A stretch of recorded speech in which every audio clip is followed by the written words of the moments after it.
నమస్కారం. మెలానోస్కి స్వాగతం. ముందుగా ముఖ్యాంశాలు. బాలకృష్ణపై జగన్ రెడ్డి అనుచిత వ్యాఖ్యలను ఖండించిన చీఫ్ విప్ జీవి.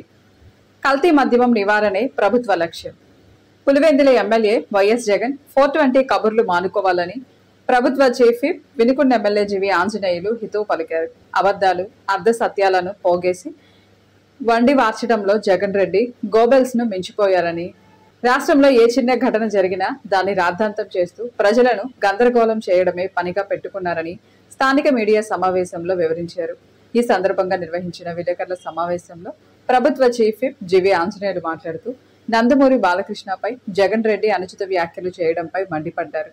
జగన్ నిజస్వరూపాన్ని రాష్ట్ర ప్రజలు గుర్తించి 11 సీట్లకు పరిమితం చేసినా మారలేదని, అబద్ధాలు, అసత్యాలు, అప్పులు విధ్వంసం, కల్తీ మద్యమం, కక్ష సాధింపులకు ఆ పార్టీ అధినేత జగన్ రెడ్డి బ్రాండ్ అంబాసిడర్ గా ఉన్నారని ఈ సందర్భంగా ధ్వజమెత్తారు.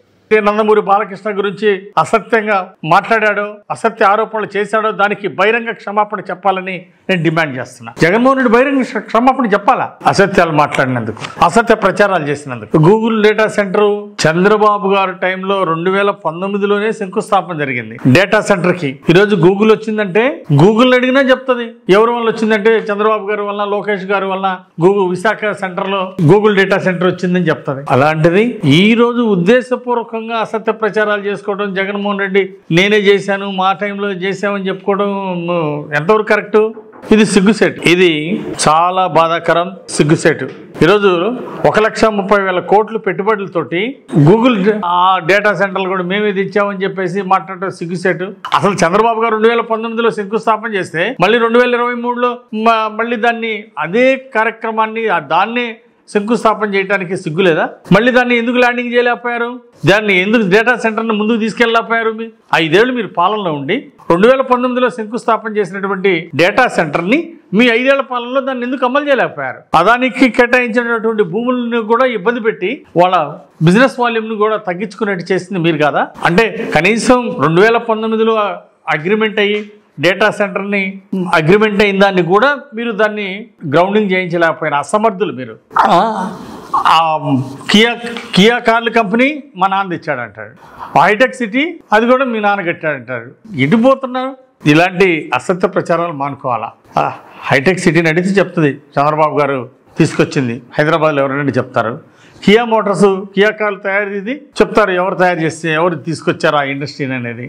అలాంటిది ఈరోజు అవన్నీ కూడా మేం చేసాం, మా నాన్న టైంలో చేసాం, ఈ గూగుల్ డేటా సెంటర్ మేము తెచ్చామని చెప్పేసి మాట్లాడుకోవడానికి సిగ్గుందా వాళ్ళకి? కనీసం మీ కుటుంబ సభ్యులు నమ్ముతారని అడుగుతున్నా. కనీసం ఈ విషయం జగన్మోహన్ రెడ్డి కుటుంబ సభ్యులు కూడా నమ్మరు, గూగుల్ డేటా సెంటర్ మేము తెచ్చామంటే. ఇలాంటి అసత్య ప్రచారాలు మానుకోవాలని చెప్పేసి నేను డిమాండ్ చేస్తున్నా. లేకపోతే ప్రజలు బుద్ధి చెప్పడం ఖాయం.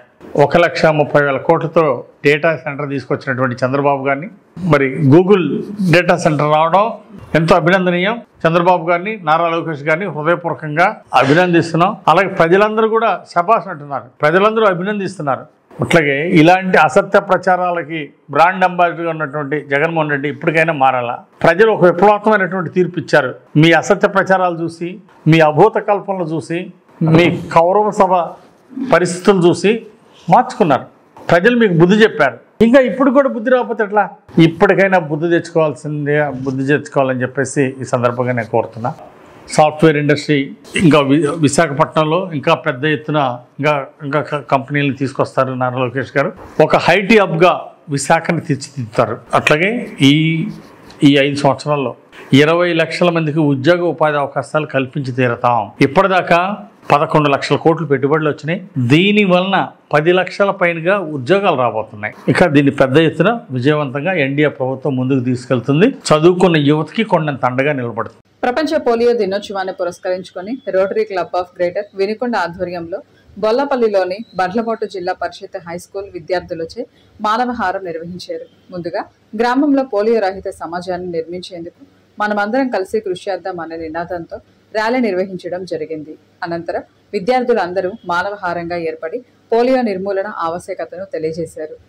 కల్తీ మద్యమం లేకుండా చేయడమే కూటమి ప్రభుత్వ లక్ష్యమని, కల్తీ మద్యమం ఘటనలను పూర్తి స్థాయిలో అడ్డుకట్ట వేయడానికి ఎక్సైజ్ శాఖ సురక్ష యాప్ను తీసుకొచ్చిందని ప్రభుత్వ చీఫ్ విప్ స్థానిక శాసనసభ్యులు జీవి ఆంజనేయులు అన్నారు.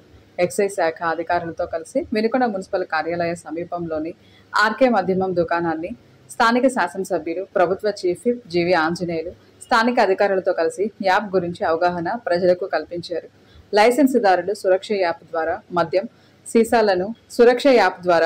సీసాలను స్కాన్ చేసి విక్రయిస్తున్నారా లేదా, యాప్లో వివరాలు నమోదవుతున్నాయా లేదా అని పరిశీలించారు.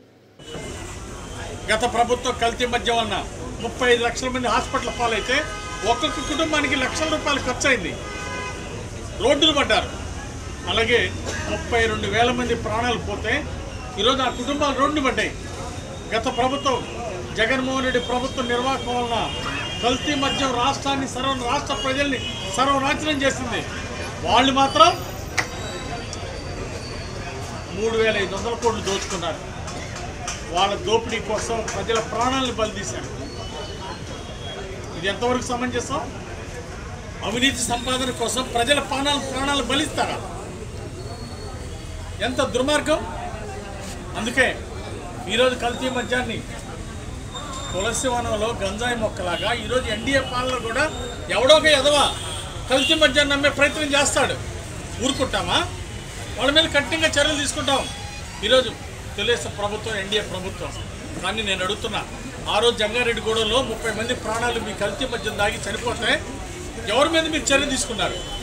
ఎందుకు మీరు చర్య తీసుకోలేదు వైసీపీ పాలనలో? దీనికి జగన్మోహన్ రెడ్డి ఏం సమాధానం చెప్తాడు? జంగారెడ్డిగూడెంలో కల్తీ మద్యంలో చనిపోయారు, ప్రాణాలు గాల్లో కలిసిపోయినాయి. ఇట్లా అనేక మంది గతంలో కల్తీ మంది దాగి.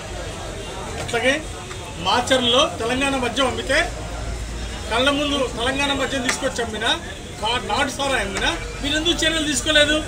మాచర్ల నియోజకవర్గంలో 5 ఏళ్ల పాలనలో దానికి కారణం ఏంటి? మీ పార్టీ ఎమ్మెల్యేలు అవినీతి వ్యాపారం చేసినా ప్రోత్సహిస్తారు. మీ అవినీతి సంపాదన కోసం ఈరోజు ప్రజలు ఇచ్చినటువంటి అధికారాన్ని అడ్డం పెట్టుకొని కల్తీ మద్యాన్ని నమ్మి 32,000 మంది ప్రాణాలు బలిగొన్నారు. అందుకే ఈరోజు ప్రజల ఆరోగ్యం ముఖ్యం కాబట్టి నాణ్యత ప్రమాణాలతోటి ఈరోజు మద్యాన్ని ఈరోజు ప్రజలకి అందుబాటులో తీసుకొచ్చాం. నాసి రకం మద్యాలు మొత్తం కూడా బ్రాండ్ చేసాం. నాసి రకం మద్యాన్ని మొత్తాన్ని కూడా ఆపేశాం. అలాగే గత ప్రభుత్వంలో మంచి బ్రాండ్లు, ఇంటర్నేషనల్ బ్రాండ్స్, అలాగే దేశంలో మంచి నాణ్యత ప్రమాణాలతో తయారు చేసే కంపెనీలన్నింటినీ కూడా ఆపేశారు. ఒక్క జే బ్రాండ్లు జగన్మోహన్ రెడ్డి అండుకో వాళ్ళ ఫ్యాక్టరీలో తయారు చేయని నాసి రకం బ్రాందీలు మాత్రమే, వైన్స్ మాత్రమే అమ్మారు. ఎందుకని? నాసి రకం బ్రాందీ విస్కీల్ని అమ్మి సొమ్ము చేసుకున్నారు. అందుకే నాణ్యత ప్రమాణాలతో ఉండే ఇంటర్నేషనల్ బ్రాండ్స్ కానీ, నేషనల్ బ్రాండ్స్ కానీ ఏవి కూడా మంచి బ్రాండ్లు ఏవి ఈ రాష్ట్రంలో అమ్మకుండా చేశారు. ఇది అవినీతి సంపాదనలో ఒక వ్యూహం, అవినీతి సంపాదనలో ఒక భాగం. ఫోన్పే ఏదన్నా? హైదరాబాద్ నుంచి బెంగళూరు వెళ్తున్న ప్రైవేట్ ట్రావెల్స్ బస్సు కర్నూలు సమీపంలో అగ్నికి ఆహుతి కావడం చాలా బాధాకరమని, అగ్ని ప్రమాదంలో చాలా మంది చనిపోవడం బాధ కలిగించిందని ప్రభుత్వ చీఫ్ విప్ స్థానిక శాసనసభ్యులు జీవి ఆంజనేయులు అన్నారు. ఈ సందర్భంగా ఉమ్మడి జిల్లాల జీడీసీసీ బ్యాంకు చైర్మన్, మాజీ ఎమ్మెల్యే మక్కన మల్లికార్జునరావు, ఉమ్మడి జిల్లా జనసేన కార్యదర్శి నిశంకర్రావు శ్రీనివాసరావుతో కలిసి ఆయన విలేకరుల సమావేశం నిర్వహించారు. ఈ సందర్భంగా వారు మాట్లాడుతూ, బస్సు ప్రమాదం విషయం తెలిసిన వెంటనే చాలా దిగ్భ్రాంతికి గురయ్యానని, సంఘటన చాలా హృదయ విదాకారంగా ఉందని, కొంతమంది నిద్రలోనే సజీవ దహనమయ్యారని ఆవేదన వ్యక్తం చేశారు. ఇలాంటి సంఘటన జరగడం చాలా దురదృష్టకరమని, భవిష్యత్తులో ఇలాంటి సంఘటనలు జరగకుండా ప్రభుత్వం చర్యలు తీసుకుంటుందన్నారు. చనిపోయిన వారి ఆత్మకు శాంతి చేకూరాలని భగవంతుని ప్రార్థిస్తున్నట్లు చెప్పారు. మృతుల కుటుంబాలకు ప్రగాఢ సానుభూతి తెలుపుతున్నానని, భగవంతుడు ఆ కుటుంబాలకు మనోధైర్యాన్ని ఇవ్వాలని కోరుకుంటున్నట్లు వారు తెలియజేశారు. బస్సు కర్నూలు ప్రాంతంలో అగ్నికి ఆహుతి కావటం చాలా బాధాకరం. చాలా మంది అగ్ని ప్రమాదంలో చనిపోవటం చాలా బాధ కలిగించిన అంశం. ఈ విషయాన్ని తెలిసి చాలా దిగ్భ్రాంతికి లోనయ్యాను.